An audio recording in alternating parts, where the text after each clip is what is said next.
so Bryant was my firstborn, and he was a cotton-headed, royal blue-eyed little bucket of energy. He smiled all the time. He was very animated. Everything that he did, he was just overly animated about it, and he loved to make people laugh.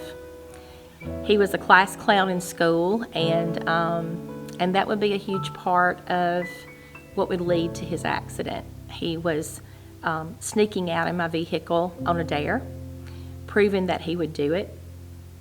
And so that last time that he snuck out, it led to a horrible fiery crash. The engine was pushed up onto his legs and pinned him in. He couldn't get out, and so he had to just sit there and burn until he was finally able to free himself and come out through the sunroof. And the burns were so severe on his legs that they had to do a double amputation. And he would have other multiple surgeries, primarily skin graft surgeries. And so for the last 10 years of his life, Bryant was a double amputee.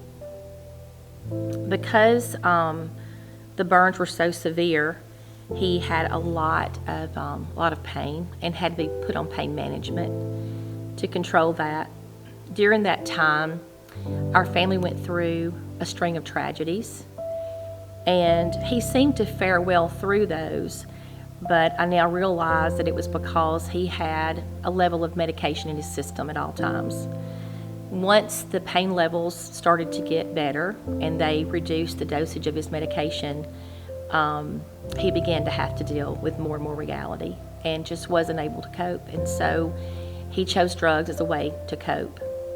He battled a lot of guilt as well, because he felt like his bad decision that led to the wreck caused a lot of our family issues. And while it did cause some things, it wasn't him that needed to be blamed. So in order to cope with what he was dealing with, he decided to self-medicate, and it led to an addiction. And he battled with that off and on for several years, but finally went to rehab and got help and began to thrive, was doing very well.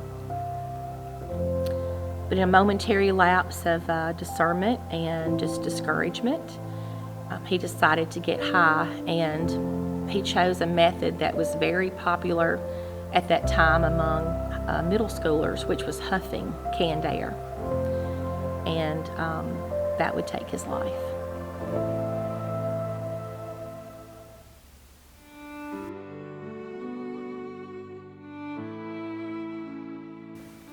So I met Jeff and Ann for the first time at Faith Ministries on the set of Faith That Works, and we all volunteered for this program. Jeff and Ann worked cameras for Bob, and I would do special music at the end of the programs. And so that's how our relationship started. Our kids also became friends. Their son Ryan and my son Zeke became buddies. They were close in age, and it was just really neat getting to grow our relationships together, and that all of our kids were really involved. My boys, Zeke and Landon, got to run the cameras as well, and Jeff and Ann kind of helped direct them on that and allowing them to be a part of it.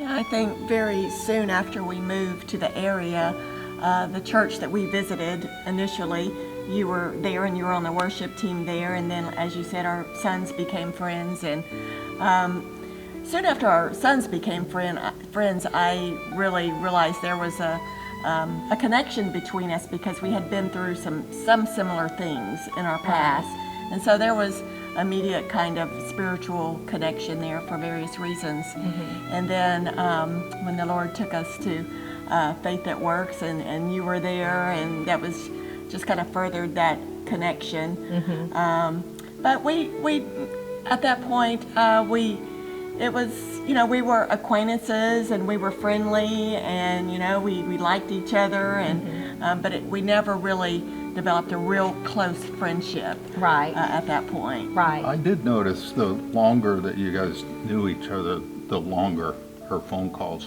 were getting. that tends to happen with most people when they get on the phone with me.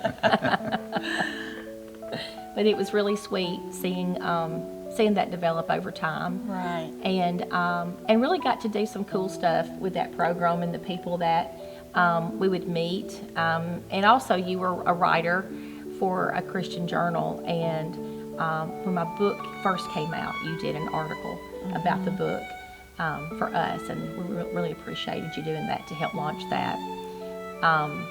It's really crazy when you first meet people and you become friends. You never could imagine where those friendships might go, and I'm just amazed, when I look back and see how everything unfolded. How in the beginning we could have never imagined what the Lord would allow us to walk through together.